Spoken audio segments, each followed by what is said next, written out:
Ella dijo, podría reemplazarte en cualquier momento. Después de que le pedí respeto, respondí, pongámoslo a prueba. Luego me mudé esa noche. Han pasado 3 meses. Cada semana sigo recibiendo mensajes que dicen que me equivoqué. Tengo 32 años, varón. Mi novia, exnovia, supongo, Sofía tiene 29 años. Estuvimos juntos durante poco más de 3 años y vivimos juntos casi 2. El mismo departamento, las mismas rutinas, las mismas discusiones que seguían cambiando de forma, pero que en realidad nunca desaparecían. Últimamente, el problema había sido el respeto, no las infidelidades, ni el dinero. Solo la forma en que me hablaba cuando estaba molesta, que era a menudo, poner los ojos en blanco, pequeñas indirectas delante de amigos, ese tono en el que cada frase se siente como una corrección. Seguí diciéndome a mí mismo que era el estrés, el trabajo, lo que fuera, pero solo hay un límite de veces que te pueden hablar como si fueras prescindible antes de que empiece a calar. El jueves pasado por la noche, la situación finalmente llegó a un punto crítico. Estábamos discutiendo por algo estúpido, los trastes, creo. O tal vez el hecho de que no estuve de acuerdo inmediatamente con ella sobre los planes de fin de semana. Sinceramente, no importa. En algún momento, dije con calma, solo quiero que me hables con un poco de respeto. Ella se rió, no una risa nerviosa, ni incómoda, sino una risa aguda y despectiva.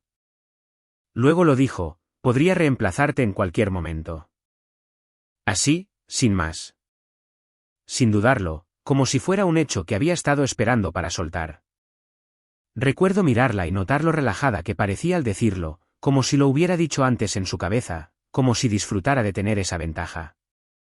No levanté la voz. No discutí. Solo dije, de acuerdo, pongámoslo a prueba. Ella se burló. ¿Qué se supone que significa eso? Entré en el dormitorio y agarré una maleta de viaje. Ella me siguió, todavía molesta, todavía confiada. Estás siendo dramática, dijo. Siempre haces esto. En realidad no vas a ir a ninguna parte. Esa fue la parte en la que se equivocó. Empaqué lo esencial, ropa, portátil, cargador. Sin teatro, sin dar portazos a los cajones. Cuanto más tranquilo estaba, más irritada se ponía.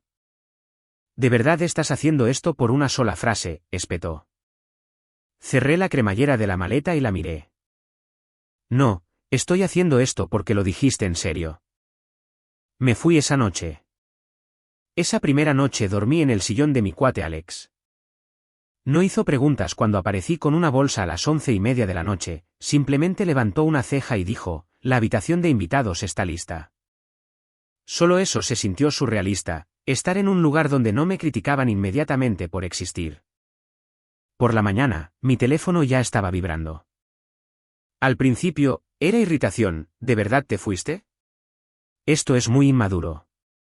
No puedo creer que me avergonzarías así. Luego cambió, ¿podemos hablar? No lo dije con esa intención. Lo estás sacando de contexto. No respondí. No porque estuviera tratando de castigarla, sino porque cada mensaje seguía el mismo patrón. Ninguno de ellos abordaba el problema real, ni la falta de respeto, ni el hecho de que hubiera usado el reemplazo como amenaza, solo control de daños. Más tarde esa tarde, se presentó en el departamento, el nuestro, técnicamente, y me envió una foto de mi armario medio vacío. Entonces, esto es todo, me envió un mensaje. ¿De verdad vas a tirar 3 años a la basura?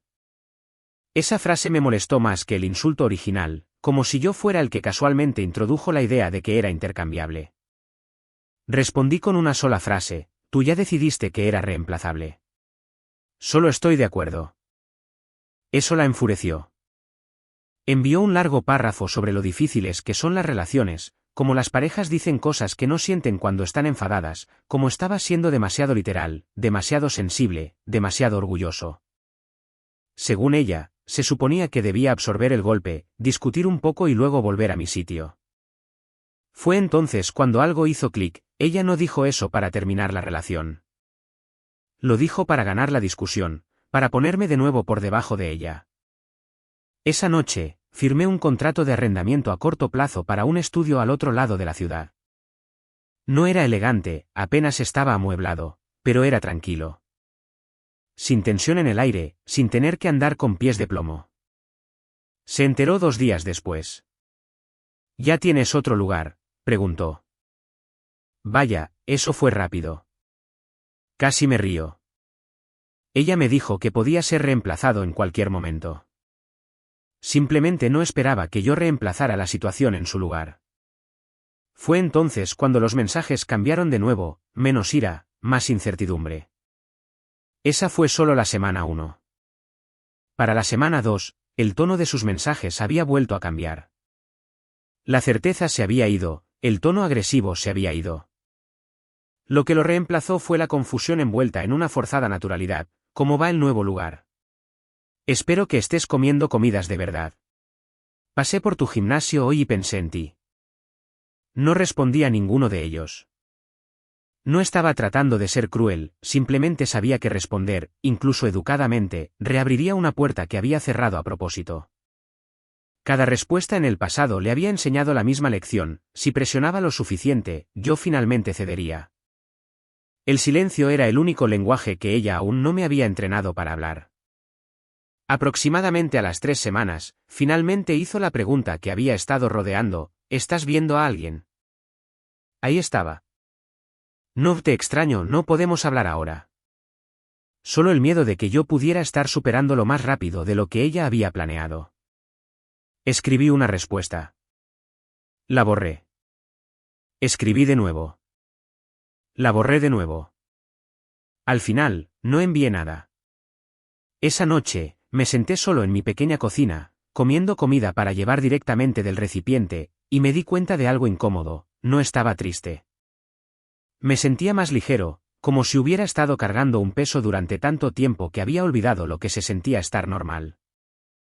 A la mañana siguiente, Sofía me envió otro mensaje: solo estoy tratando de entender cómo pudiste irte tan fácilmente.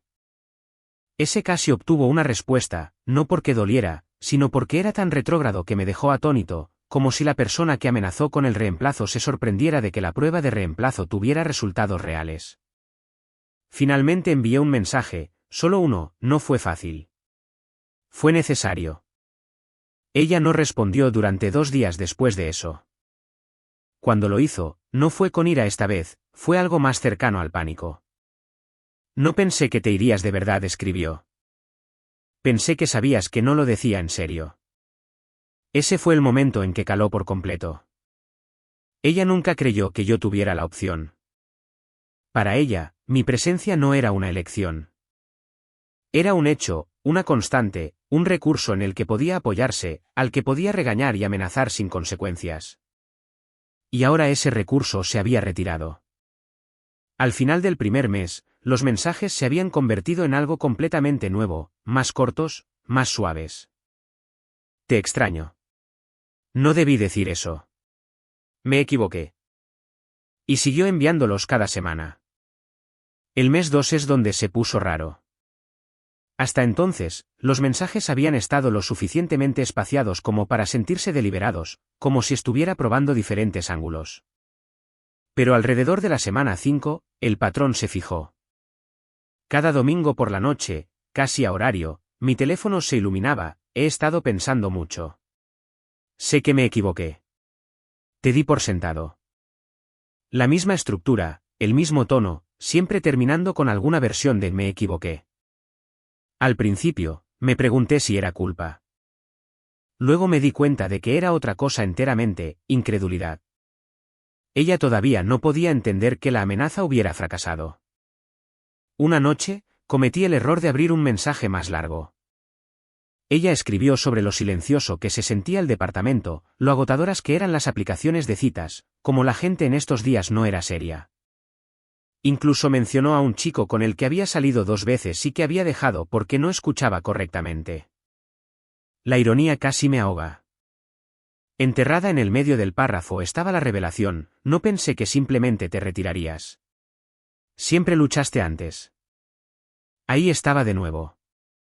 No te lastimé, no crucé una línea, solo sorpresa de que la dinámica habitual hubiera fallado. No respondí, Pero ese mensaje me acompañó durante días. Reenmarcó toda la relación, todas las discusiones, todos los comentarios hirientes, todos los momentos en los que traté de explicar cómo me hacía sentir algo, solo para que me dijeran que estaba exagerando. Ella no era cruel porque me odiara. Era cruel porque pensaba que yo estaba seguro. Una semana después, ella escaló. Me envió una foto de nuestro antiguo lugar, mi taza sigue en el armario. Mi chaqueta todavía está en el perchero. El pie de foto decía, no puedo obligarme a mover esto. Me quedé mirándolo más tiempo de lo que debería. No porque me sintiera atraído de vuelta, sino porque lo vi por lo que era, cebo. Un intento de provocar nostalgia en lugar de responsabilidad. Finalmente escribí una respuesta, no emocional, no defensiva, si de verdad lo sintieras, no seguirías tratando de hacerme volver sin cambiar nada. Ella no respondió esa noche. Pero el domingo siguiente, justo a tiempo, llegó otro mensaje, estoy empezando terapia. Ahora lo veo. Me equivoqué. Y por primera vez, me pregunté si lo decía en serio o si simplemente odiaba perder. No respondí al mensaje de la terapia. No porque no creyera en la terapia, sino porque había aprendido la diferencia entre la autorreflexión y el teatro de autopreservación. La había visto hacer esto antes en formas más pequeñas, grandes gestos justo después de cruzar una línea, promesas que sonaban bien pero que nunca cambiaban la estructura subyacente. Aún así, mentiría si dijera que no me afectó un poco. Una parte de mí quería creer que finalmente había entendido, que había revivido ese momento, podría reemplazarte en cualquier momento, y que realmente había sentido el peso de ello, que había visto lo cruel que fue casualmente, como amenazar con la reemplazabilidad de alguien no es confianza, es desprecio. Pero luego siguió. Unos días después, envió otro mensaje, les conté a mis amigos lo que dije. Incluso ellos piensan que fui demasiado lejos. Eso me irritó más que cualquier otra cosa que me hubiera enviado hasta el momento. No porque admitiera la culpa, sino porque la externalizó. Como si la comprensión no hubiera llegado hasta que un panel de compañeros la aprobó. Como si mi reacción por sí sola no hubiera sido suficiente. Le respondí por primera vez en semanas, no me perdiste porque fuiste demasiado lejos. Me perdiste porque te sentiste cómoda yendo allí. Ella me dejó en visto. Ese silencio duró casi 2 semanas. Ni mensaje de domingo. Ni confesión nocturna, nada. Pensé que tal vez esto era finalmente todo. Tal vez había llegado a la etapa de aceptación. Luego, un miércoles por la tarde al azar, mi teléfono vibró. Me encontré con alguien que te conoce, Sofía escribió. Dijeron, pareces diferente. Diferente. A eso le siguió otro mensaje casi inmediatamente, ¿eres más feliz? No respondí, pero lo pensé. Pensé en volver a casa a un apartamento tranquilo donde nadie estaba esperando para decepcionarse de mí. En no ensayar frases antes de hablar. En no sentir que el afecto estaba condicionado al cumplimiento. Sí, yo era más feliz. Esa noche, envió un mensaje más, no pensé que estarías realmente bien sin mí. Ahí estaba de nuevo. No lo siento, no, te lastimé. Solo sorprendida de que la amenaza de reemplazo no me mantuviera en mi sitio. Puse mi teléfono boca abajo y me fui a la cama. Y por primera vez desde que me fui, supe algo con certeza, incluso si se refería a cada disculpa ahora, no cambiaría el hecho de que ya había visto con qué facilidad estaba dispuesta a descartarme. Una vez que ves eso, no puedes dejar de verlo. El mes 3 es donde finalmente dejé de preguntarme por qué seguía contactando y comencé a prestar atención a cómo los mensajes ya no eran desesperados. Eran cuidadosos, controlados, como si se hubiera dado cuenta de que la ira no funcionaba, la culpa no funcionaba, la nostalgia no funcionaba. Así que ahora estaba intentando algo más, la autoconciencia. He estado pensando mucho, Sofía escribió una noche. Veo cómo usé el poder en lugar de la comunicación.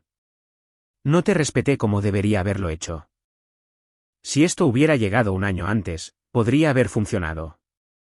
Probablemente me habría sentido visto, validado, tal vez incluso esperanzado. Pero leyéndolo ahora, todo lo que podía pensar era lo limpio que sonaba, demasiado limpio, como algo pulido en terapia y ensayado frente a un espejo antes de ser enviado. Lo siguió con: sé que no puedo deshacer lo que dije, pero quiero que sepas que no te veo como reemplazable. En realidad, nunca lo hice. Eso casi me hizo reír a carcajadas porque si lo creía o no, no importaba. Lo había dicho con ira, claro, pero también sin dudarlo. La gente no busca armas que no tenga ya al alcance de la mano. No respondí. Unos días después, probó un ángulo diferente: sigo comparando a todos contigo. Nadie se presenta como lo hiciste tú. No aprecié la consistencia hasta que se fue. Ahí estaba. No remordimiento por haberme lastimado, sino arrepentimiento por perder lo que yo le proporcionaba: consistencia, estabilidad, disponibilidad emocional. Me di cuenta entonces de que no se estaba disculpando conmigo. Estaba de luto por la versión de su vida en la que alguien se quedaba sin importar cuán hirientes fueran sus palabras. Ese domingo, como un reloj, otro mensaje llegó: me equivoqué. Ahora lo sé. Solo desearía que me dieras una oportunidad para demostrarlo. Me quedé mirando mi teléfono durante mucho tiempo antes de bloquearlo. Porque aquí está la verdad que aún no había dicho en voz alta: no me fui porque estuviera enojado. Me fui porque dejé de confiar en ella con acceso a mí. Y la confianza no regresa solo porque alguien finalmente comprenda las consecuencias, no después de que 3 meses de silencio me enseñaran cuán pacífica podía ser la vida sin esperar el próximo insulto disfrazado de honestidad. Lo que no esperaba era lo predecible que se volvió todo. Cada semana, el mismo ritmo, unos días tranquilos, luego un mensaje que aterrizaba entre la disculpa y la invitación. Ella nunca me pidió directamente que volviera. Eso habría requerido vulnerabilidad. En cambio, mantuvo la puerta abierta accidentalmente: conduje por tu antiguo lugar hoy. Escuché una canción que solías poner en el coche. Todavía no puedo creer que no estemos hablando. Lo que destacaba no era lo que decía, sino lo que no decía. Ella nunca preguntó cómo me sentía ahora. Nunca preguntó si estaba bien. Nunca preguntó lo que necesitaba. Todo seguía orbitando alrededor de su realización, su pérdida, su incomodidad. Una noche, me encontré con un amigo en común en un bar. Tuvimos una conversación superficial incómoda y finalmente, mi nombre apareció de una manera que reconocí inmediatamente. Ella ha estado diferente, dijo con cuidado. Más callada.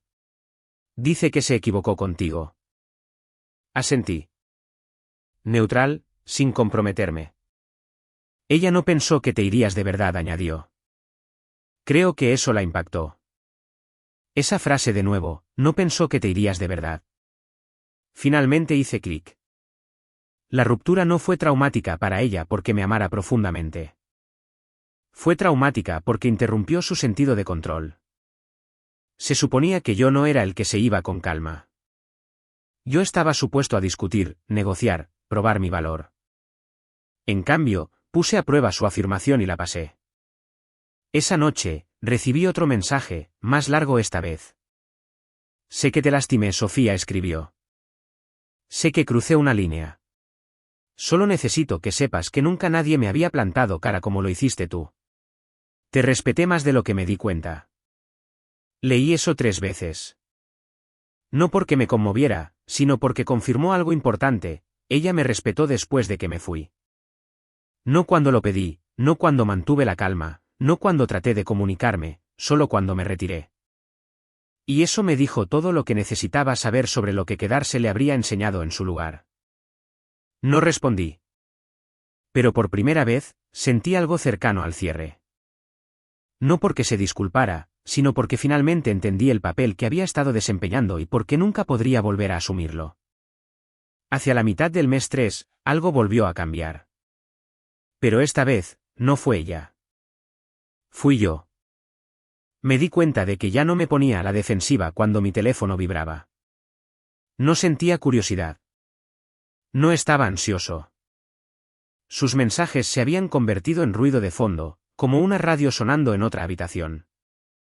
Familiar, repetitivo, fácil de ignorar. Fue entonces cuando ella escaló. Un martes por la noche, recibí un mensaje que no era una disculpa. No era reflexivo. Era cortante, casi familiar.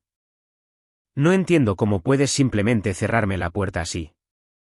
Estoy asumiendo mis errores y tú actúas como si no existiera. Eso no es justo. Ahí estaba. El derecho a exigir que se deslizaba de nuevo a través de las grietas. Me quedé mirando la pantalla, medio esperando que el viejo reflejo se activara, el impulso de explicarme, de suavizar las cosas, de asegurarle que ella todavía importaba. No llegó. En cambio, sentí algo más frío y claro. Distancia, respondí. No emocionalmente, no a la defensiva. No te cerré la puerta. Me alejé. Hay una diferencia. Ella respondió casi de inmediato, ¿así que eso es todo? Después de todo lo que tuvimos. Me tomé mi tiempo esta vez, dejé el teléfono, preparé la cena, dejé que el silencio se extendiera. Cuando finalmente respondí, fue porque quise, no porque me sintiera presionado. Sí, escribí, porque lo que teníamos solo funcionaba cuando aceptaba que me hablaran con desprecio. Ese mensaje permaneció sin leer durante horas. Cuando ella finalmente respondió, el tono se había derrumbado por completo, no pensé que fuera tan mala. Juro que nunca quise lastimarte. Odio que así es como me ves.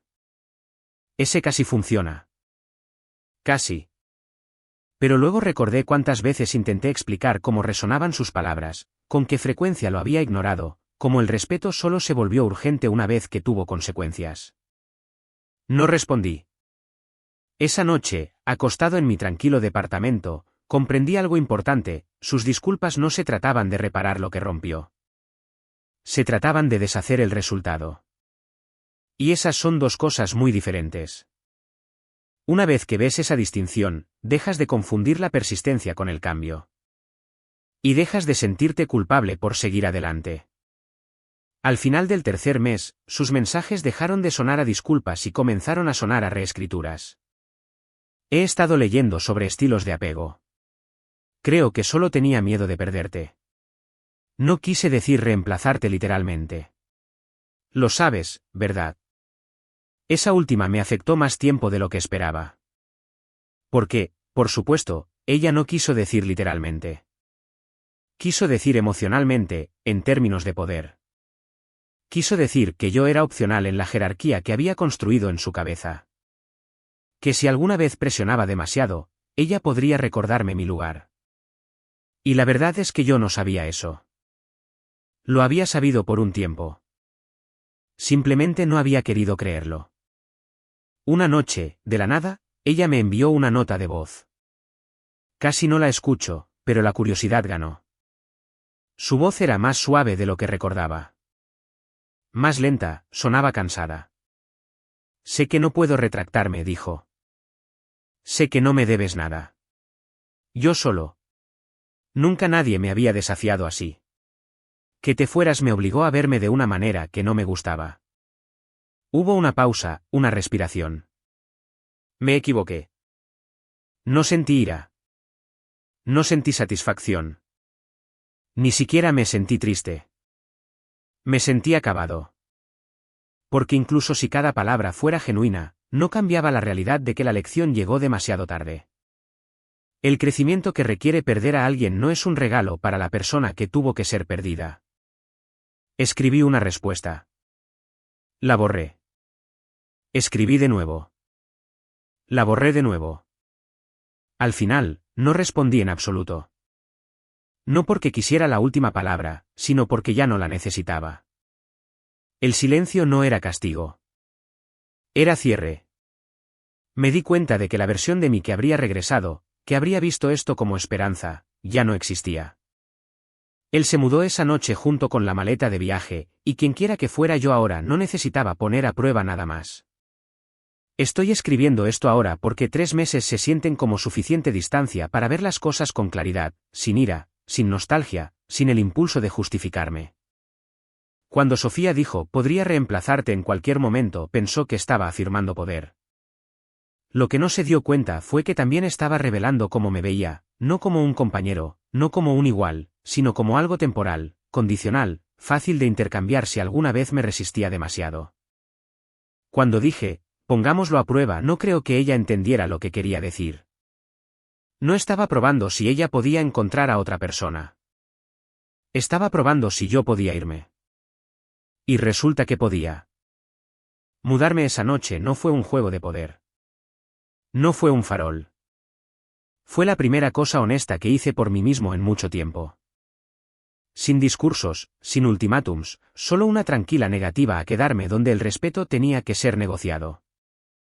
Los mensajes todavía llegan, con menos frecuencia ahora, pero no han cesado por completo. Me equivoqué. Ahora lo veo.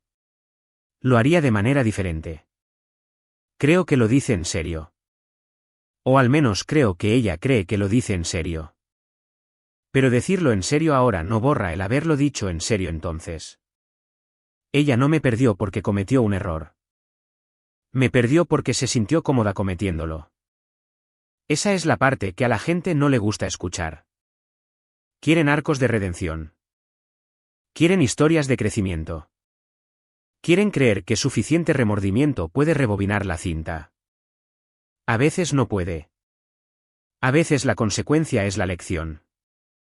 No la odio. No le deseo ningún mal. Espero que realmente cambie por la siguiente persona, no por mí. En cuanto a mí, estoy más callado ahora, más tranquilo, menos dispuesto a negociar mi autorrespeto por el bien de mantener la paz. Si alguien que lee esto está siendo objeto de amenazas disfrazadas de honestidad o falta de respeto enmarcadas como confianza, aquí está lo que aprendí por las malas: en el momento en que alguien te dice que eres reemplazable, créeles. No porque te vayan a reemplazar, sino porque quedarte les enseña que no te irás. Y irte te enseña que siempre pudiste. Historia 2. Mi esposa preguntó, ¿por qué no me has tocado en una semana? Sonreí. Ese mensaje que era para tu hermana.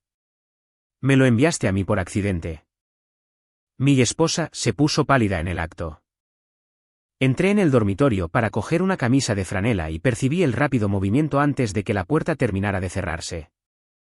Laura encogió los hombros, sus pulgares martillaron la pantalla y el teléfono desapareció bajo su almohada como una mascota culpable. Ni siquiera me miró, simplemente se quedó mirando la pared como si la pintura fuera a rescatarla. ¿Todo bien?, pregunté. Sin acritud, solo aire.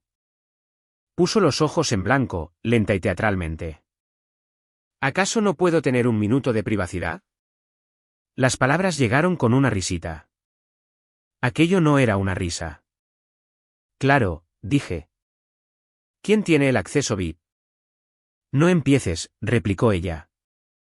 Otra vez con el numerito del marido celoso. Te aburres y este es el espectáculo. Caminé hacia la cómoda y saqué una camisa. He hecho una pregunta. Es privado, dijo. Era mi hermana. Se cruzó de brazos.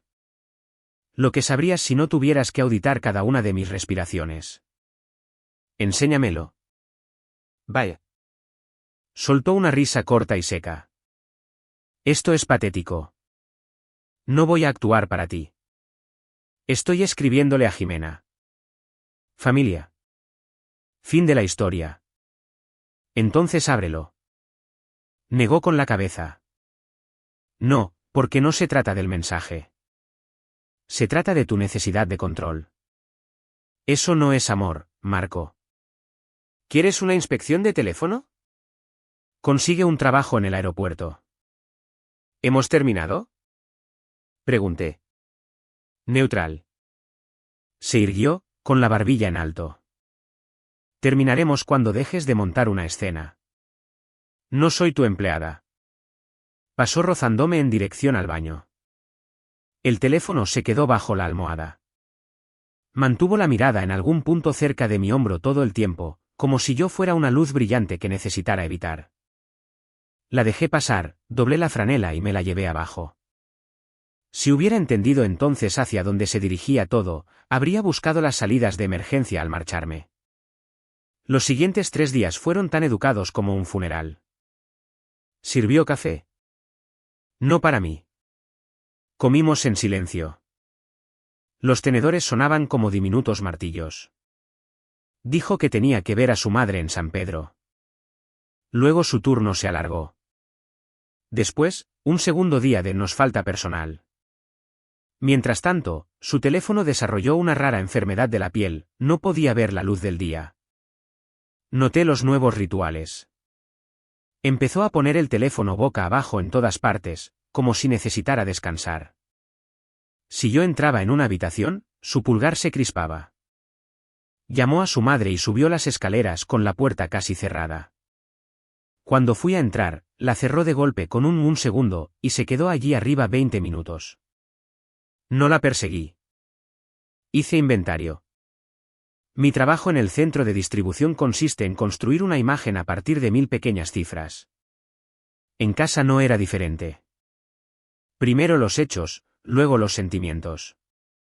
Al tercer día, almorcé en mi camioneta detrás del almacén, con la ventanilla entreabierta para dejar salir el olor a pollo recalentado y una buena parte de mi paciencia. El teléfono vibró. El nombre de Laura en la pantalla.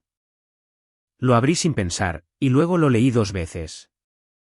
Se tragó por completo que era mi hermana. Los hombres son tan simples. Me debes una por eso.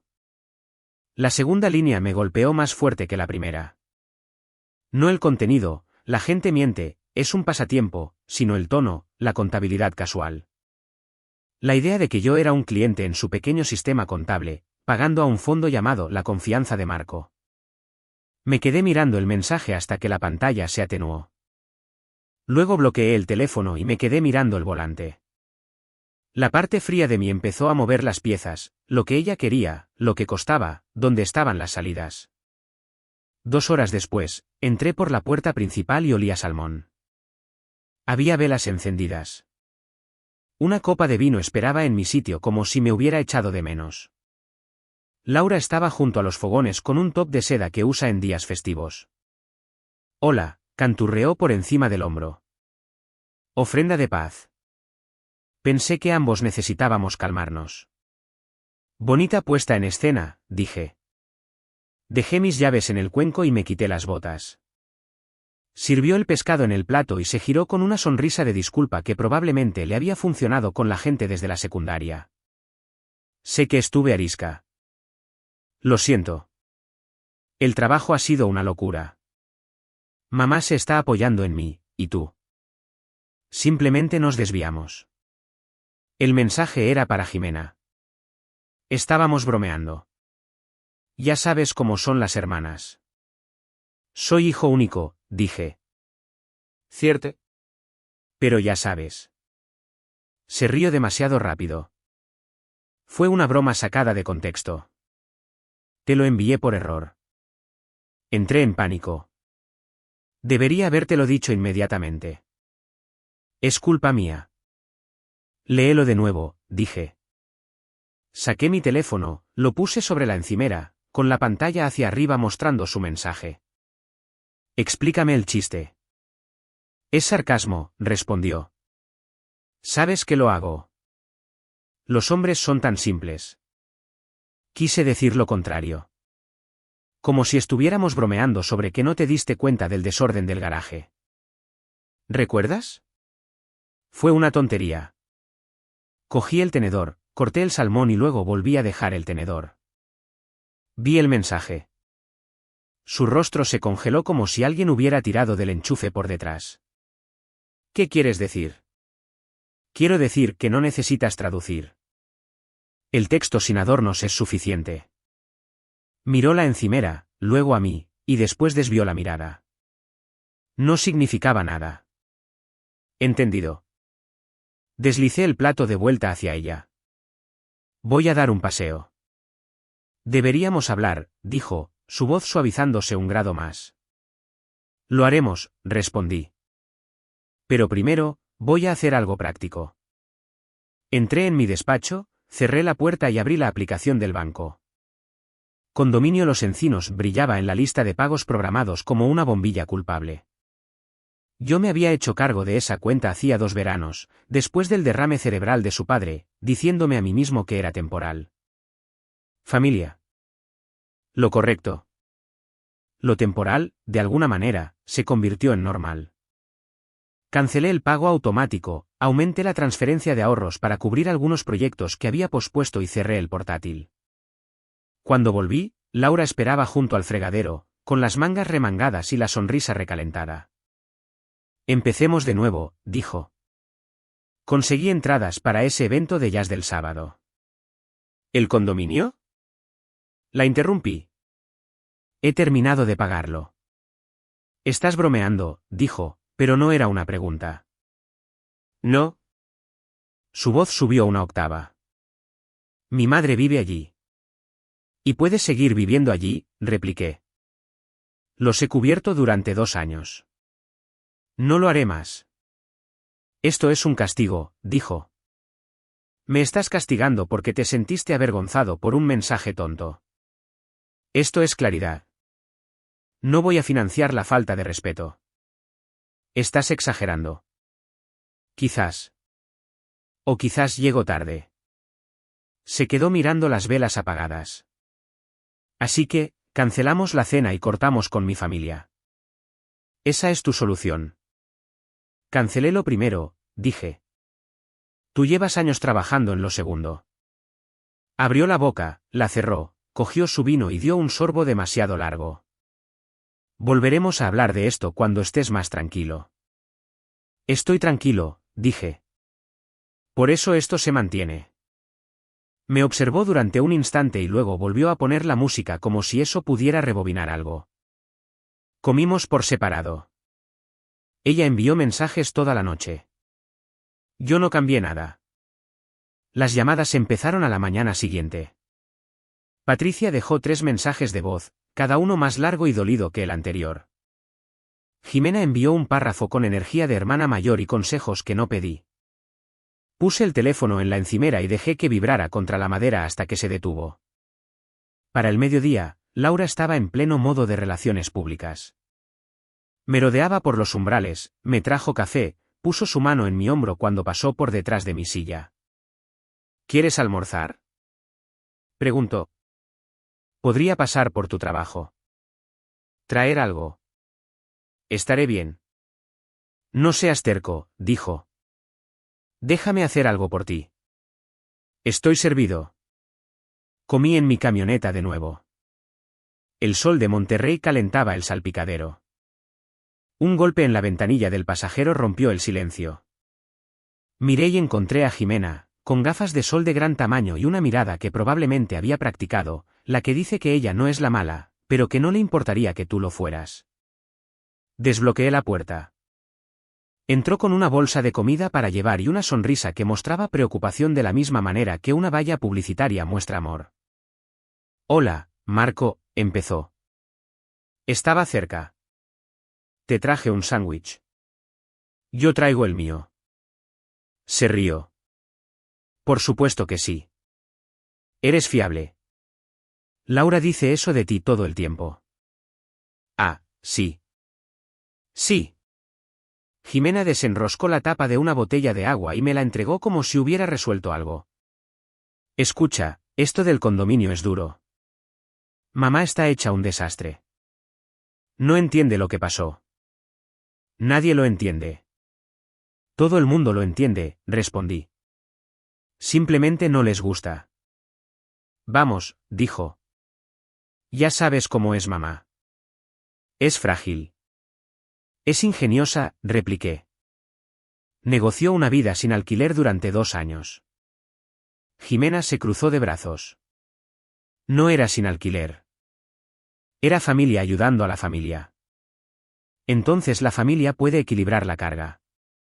Su sonrisa se desvaneció. Tú eres mejor que esto. No eres el tipo de persona que deja a la gente colgada. No soy el tipo de persona que paga para que se rían de él. Inclinó la cabeza. Laura me dijo que malinterpretaste un mensaje. Ya se disculpó. Ella te dijo eso. Me lo cuenta todo, dijo Jimena, como si fuera prueba de algo noble. Está asustada, Marco. Estás cortando lazos, volviéndote frío. Ese no eres tú. Desenrosqué el agua y bebí un sorbo. ¿Qué quieres? Ayudar, dijo. Hacerte entrar en razón, evitar un desastre. Si reanudas los pagos durante unos meses, puedo trabajar con mamá. Hacer que venda algunas cosas. Quizás que se mude conmigo. Tú vives en el condominio la mitad de la semana. Eso no es justo, se erizó. Me quedo a veces para ayudar. Claro. Se puso las gafas de sol en la cabeza para que pudiera ver mejor la sinceridad. Estoy siendo totalmente sincera contigo. Laura también es frágil. El último año ha sido duro. No por ti, sino por otras cosas. Tomó algunas decisiones. Todos lo hacemos. Puedes castigar a todo el mundo o puedes ser un hombre y estabilizar la situación. Ser un hombre nunca ha significado pagar por el privilegio de que se rían de ti, dije con calma. La voz de Jimena se agudizó. Por Dios, era una broma. ¿Tú nunca bromeas? ¿Te crees perfecto? Ni de lejos. Entonces deja de actuar como si tuvieras derecho a juzgar quién es digno de tu apoyo. Se reclinó, estudiándome, y dejó que la impaciencia se abriera paso. Mira, de acuerdo. ¿Quieres la verdad? Ella se rindió hace mucho tiempo. Encontró algo real y es feliz por una vez. ¿Crees que el dinero compra la lealtad? No es así. Así que adelante, usa los pagos como rehén. No te devolverá nada. Las palabras quedaron entre nosotros como una llave inglesa caída. Se estremeció después de decirlas, como si se hubiera escuchado a sí misma un segundo demasiado tarde. La vi darse cuenta de que no podía retractarse. Gracias, dije. Eso aclara la confusión. No lo tergiverses, replicó ella. Yo no dije. Dijiste suficiente. Cogió la bolsa de comida. Lo intenté. Disfruta de tu victoria moral. Tú también, dije. Salí de la camioneta y volví al almacén. Mi gerente, Luis, se cruzó en mi camino con una tablilla y levantó una ceja. ¿Todo bien? Día de claridad, le dije. Avísame si cambian las cargas de la tarde. Asintió. Vas sobre ruedas. Grita si quieres tomar un café. De vuelta en casa, Laura esperaba en el sofá con las manos entrelazadas. La mirada decía más despacho del pastor que sala de estar. Necesitamos una charla familiar, anunció. Esta noche. Define familia. Mamá y Jimena vienen. Rodrigo las trae. Rodrigo, repetí. Su hermano menor, por regla general, se guardaba sus opiniones para sí mismo. Dirige un negocio de detallado de coches a domicilio y mide sus palabras como si le costaran dinero. Es neutral, dijo ella. Ayudará a mantener la paz. La paz llegó a las 7 de la tarde con caras de justicieros y mucho perfume. Rodrigo se quedó cerca de la puerta, con las manos en los bolsillos de una chaqueta Carhartt que usa incluso cuando hace calor. Patricia se sentó erguida, con la barbilla rígida, el bolso agarrado como si pudiera presentar una queja por sí solo. Jimena tomó una silla en un ángulo que le permitía observarnos a Laura y a mí a la vez. Me puse de pie, asentí. ¿Queríais hablar? Adelante. Patricia inspiró como si la hubieran elegido para este papel. No entiendo por qué de repente somos enemigos. Somos familia. Tu suegro era un buen hombre. Se avergonzaría de que esta sea la forma en que eliges honrarlo. Pagué el condominio, los servicios, las reparaciones, repliqué. 2 años. No soy vuestro enemigo. Simplemente he terminado de ser vuestro patrocinador. Eres cruel, respondió. Disfrutaste jugando al Salvador. Ahora te toca jugar al verdugo. Muy digno. Jimena intervino rápidamente. Mamá. No. Patricia levantó un dedo. Quiere hacerse el duro. De acuerdo. Pero no finjamos que no prometió cuidarnos. Laura habló entonces, con voz firme, los ojos fijos en mí. Hemos venido a pedirte que lo reconsideres. Temporalmente. No es para siempre. ¿Cuánto tiempo es temporalmente? Pregunté. Hasta que superemos esto, dijo. ¿Define esto? Miró a Jimena y luego de nuevo a mí. El ajuste. Los cambios con el trabajo, los medicamentos de mamá. Todo llegó a la vez.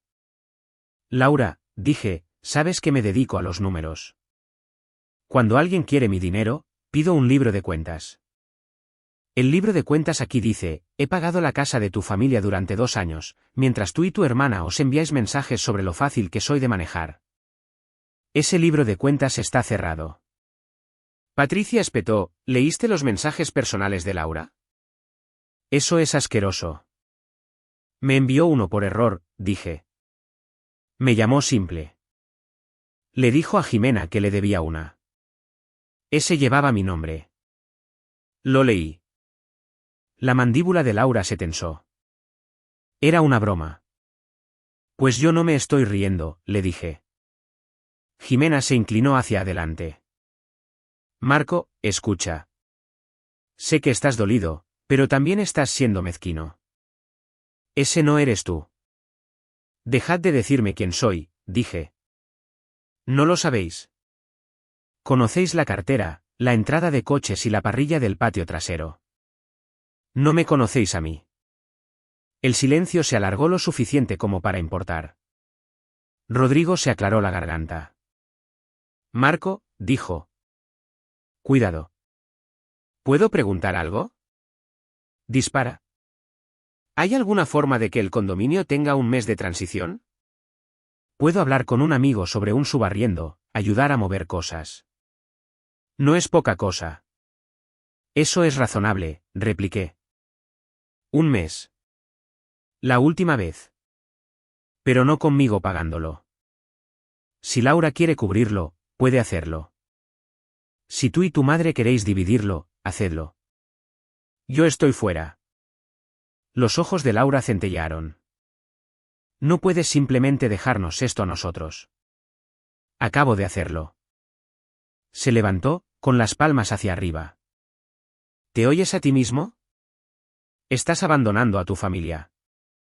Ya eres mayorcita para dejar de llamar al condominio de tu madre tu familia, como si fuera mi deber sagrado, respondí. Tú y yo somos una familia. Esa unidad son satélites adultos. Orbitan bien sin mi gravedad. Patricia exhaló por la nariz. Esto es un error, y te arrepentirás. Miré a Rodrigo. ¿Eso es todo? Él miró sus zapatos. Casi. Laura le lanzó una mirada de advertencia. No insistí. Me apoyé en el umbral, sopesé la habitación y lo simplifiqué. Hora de irse. Esta casa no es un tribunal. No soy el acusado. No soy el banquero. Soy el tipo cuyo nombre está en la escritura y que ha terminado de comprar respeto. Patricia agarró su bolso con más fuerza. No puedes hablarnos así. Fuera, dije. Una palabra. Sin frialdad, sin enfado. Rodrigo sorprendió a todos asintiendo primero. Vamos, les dijo. Hemos terminado aquí.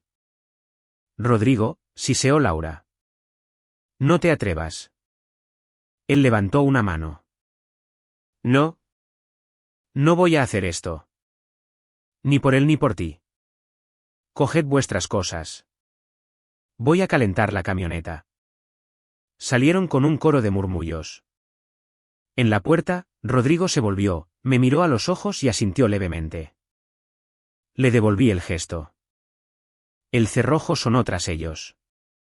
El aire cambió. Laura se quedó allí, conmocionada, disolviéndose en gestión de proyectos. ¿Quieres hacerlo por las malas? Dijo. De acuerdo. ¿Quieres avergonzarme a mí y a mi madre y actuar como si fueras un héroe estoico? De acuerdo. Pero no voy a dejar que me pintes como el problema. No necesito pintar nada, le dije. Está todo a la vista. Señaló hacia mi despacho. Hablo en serio. ¿Quieres dejarme sin nada? Lo llevaré a los tribunales. No voy a jugar al juego del compañero de piso frío mientras tú acaparas las cuentas. Haz lo que creas que es correcto, respondí. Yo estoy haciendo lo mismo. Me miró fijamente, intentando encontrar la versión antigua de mí que negociaría. No lo traje a la reunión. La semana siguiente fue de papeleo y dormir por turnos. Empezó a irse más temprano y a volver más tarde. Cuando estaba en casa, era estratégica, suave durante 1 hora, distante a la siguiente. El martes por la mañana, puso una mano en mi pecho mientras me ataba los zapatos. Oye, dijo, con voz baja. No quiero pelear. Déjame hacer la cena esta noche. Sin hablar de dinero. Sin autopsias. Solo nosotros. De acuerdo, dije. No estaba cediendo terreno. Estaba recopilando. Hizo tacos exactamente como a mí me gustan y se sentó cerca en el sofá como si estuviéramos en nuestro primer año de nuevo. Después de 1 hora, apoyó la cabeza en mi hombro y suspiró como en un anuncio. Nos echo de menos. Estamos aquí mismo, respondí. No lo estamos, dijo. Pero podríamos estarlo. ¿Sabes lo que necesito de ti? Que dejes de hacerme demostrar cosas todo el tiempo. Eso no es amor. Es vigilancia. Lo que necesito de ti es respeto, repliqué. Eso no es vigilancia. Es lo mínimo indispensable. Fue tierna hasta que dejó de serlo. A las 10, anunció que se iba a la cama. 1 minuto después, oí el suave clic de la cerradura en el baño de invitados, donde se esconde con el teléfono. Viejo ritmo, nueva canción. Fui a mi despacho y actualicé la hoja de cálculo que había empezado con fechas, llamadas y el mensaje que Jimena no pudo desdecir. No porque planeara restregárselo a nadie, sino porque a la verdad le gusta la compañía. 2 días después, llegó un correo electrónico a través del despacho de mi abogado. Laura había presentado una demanda civil de manutención y división de bienes. El lenguaje me pintaba como un proveedor distante que había abandonado a una cónyuge dependiente y sus obligaciones familiares. La petición estaba cargada de adjetivos y escasa de fechas. Nos dieron una fecha de audiencia en Monterrey. Me reenvié el documento y lo leí de nuevo sin respirar. Luego envié un único mensaje a Rodrigo. ¿Quieres decir la verdad o mantenerte al margen? Es tu decisión. La audiencia es el día 14. Tardó 1 hora. Entonces allí estaré. Laura vio el sobre en la encimera esa noche y eligió la calidez como su arma. Entró en el garaje mientras yo calculaba la madera para un juego de estanterías. Esto es feo, empezó en voz baja. No tiene por qué serlo. Tú presentaste la demanda, repliqué. La presenté para protegerme de que me dejaras sin nada sin previo aviso, dijo. Me acorralaste. Las esquinas son para cosas que no se mueven. Tú tienes capacidad de acción. Se acercó más. También tengo corazón. No quiero convertir esto en una guerra. Llama a tu abogado y dile que podemos arreglarlo nosotros mismos. Podemos hacer una separación. ¿Amistosa? Tú te quedas con la casa. Yo me quedo con el coche. Hacemos un plan. Sin dramas, sin tribunales. No, dije. Eres un terco, espetó, y luego se suavizó. Por favor, no hagas esto. No a mí. No te estoy haciendo nada a ti, respondí. Estoy dejando que los hechos hablen en un lugar donde tus hermanas no pueden. Sus ojos brillaron. Eres un engreído. ¿Quieres humillarme? No. Quiero dejar de subvencionar una historia en la que yo soy el tonto. Intentó un último ángulo. ¿Y si me mudo la semana que viene? Te quedas con todo. Solo cubre el condominio 2 meses más para que mamá pueda respirar. Y quedamos en paz. ¿Quieres irte? Dije. Pues vete. Pero no voy a pagar tu aterrizaje. Me miró como si intentara memorizar mi cara para cuando necesitara odiarla más tarde. No eres quien yo pensaba. Soy exactamente quien dije que era, repliqué. Simplemente dejé de alquilar el disfraz que a ti te gustaba. El día del juicio fue gris. Llevé un traje que me quedaba bien y un reloj que me mantiene honesto. Laura llegó con su abogado, un hombre que disfruta de su propio reflejo. Patricia se sentó detrás de ellos, con los labios apretados. Jimena llevaba una chaqueta que pensó que la hacía parecer profesional. Rodrigo entró el último, sin corbata, con el pelo peinado como si lo hubiera intentado, y tomó un asiento cerca del pasillo. El juez tenía la calma de alguien que ha oído cada versión de cada historia 2 veces. El abogado de Laura fue el primero. Habló de una esposa devota dejada sin apoyo, una mujer que había orientado su vida en torno a un matrimonio solo para encontrarse desamparada cuando necesitaba ayuda para cuidar de un padre enfermo. Sostuvo una impresión de mi pago automático cancelado como si hubiera encontrado un arma. Mi abogado no hizo teatro. Pidió llamar a un testigo. Rodrigo se levantó y caminó hacia el frente, juró y se sentó con ambas manos en las rodillas como si estuviera conduciendo un coche en medio del mal tiempo. Indique su relación con las partes. Soy el hermano de Laura, dijo. ¿Ha presenciado conversaciones sobre el apoyo financiero del señor Benítez al condominio Los Encinos? Sí. ¿Qué presenció? Rodrigo miró a Laura por un segundo, luego al juez. Mi madre y mis hermanas hablan alto. Las oí varias veces. Bromeaban sobre cómo Marco pagaría si lo hacían sonar como algo de familia. Decían, si hace preguntas, cambia el tema a control o privacidad. Era un plan. El abogado de Laura se opuso a la palabra plan.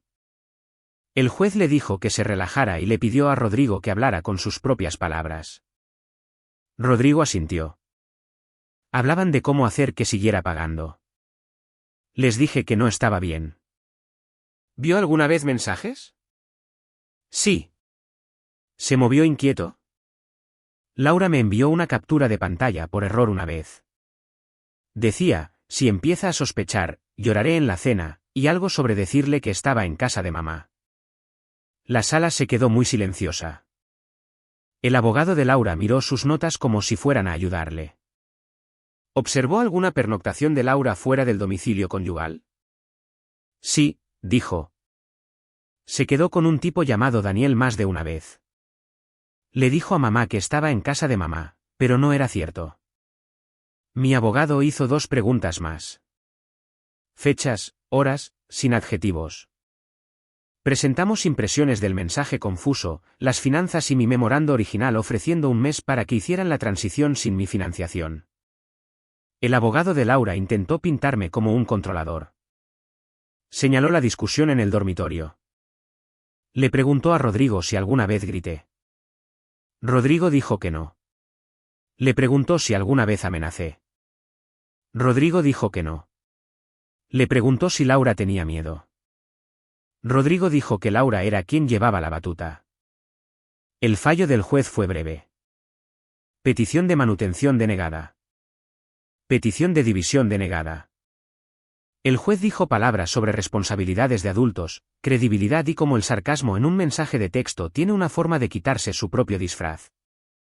Luego nos dio las gracias como si estuviera despidiendo a una clase que finalmente había aprendido algo.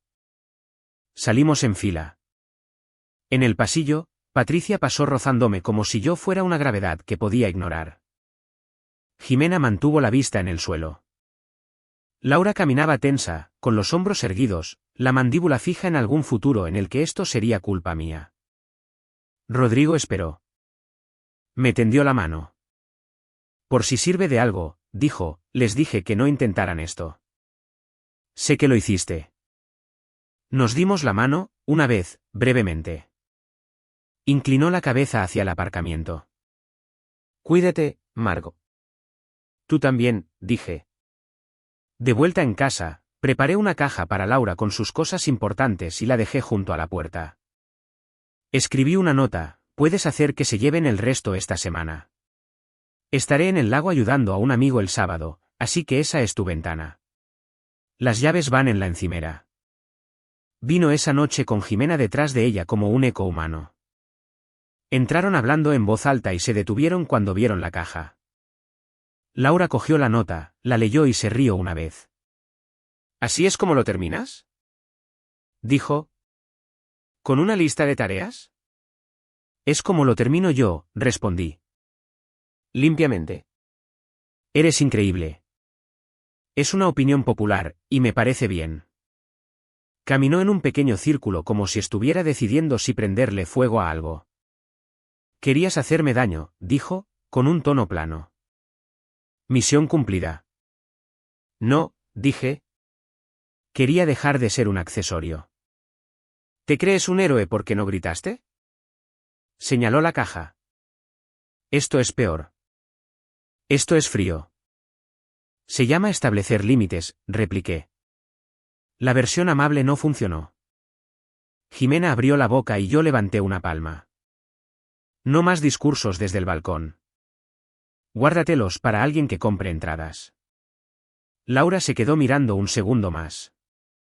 Te arrepentirás de esto, dijo sin mirarme, como si le hablara al aire. Señalé la puerta. Por ahí. Se agachó, cogió la caja y se fue. La casa no aplaudió. Simplemente volvió a ser honesta. 2 meses después, mis mañanas son sencillas. Vivo en un alquiler en la zona norte con un pequeño patio y un garaje que me corresponde. Compré una vieja F-150 a un tipo que juró que no necesitaba nada y luego demostró inmediatamente que se equivocaba. Reconstruí los frenos y no me importó. Los domingos, juego al golf con Luis y 2 de los compañeros del turno de noche, y soy peor que todos ellos, pero mejorando. Hay una mujer llamada Adriana que trabaja en una tienda de suelos al otro lado de la ciudad y se ríe de mis chistes malos. Nos enviamos mensajes a horas razonables. Vamos a tomar café y a pasear en lugar de a cenas que parecen negociaciones. Cuando coge su teléfono, no se inmuta. El trabajo va bien. Pasé a un puesto de mayor responsabilidad. Arreglé un desastre en el inventario. Gané una bonificación que pagó los nuevos armarios del garaje. Rodrigo pasó un sábado con su camioneta y una caja de herramientas que le dejó su padre.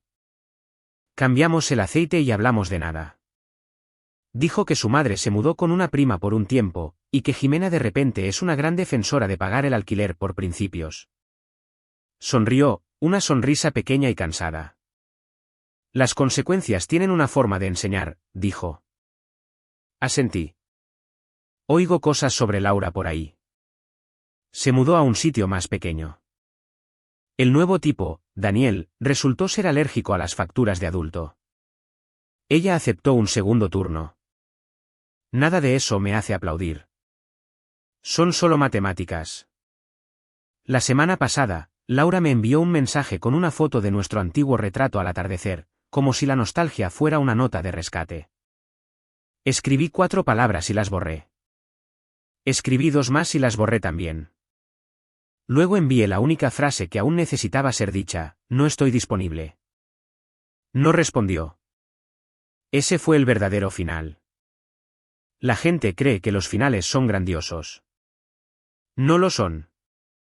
Son una pequeña bisagra en una puerta que ha estado cerrándose durante un tiempo. La puerta se cierra.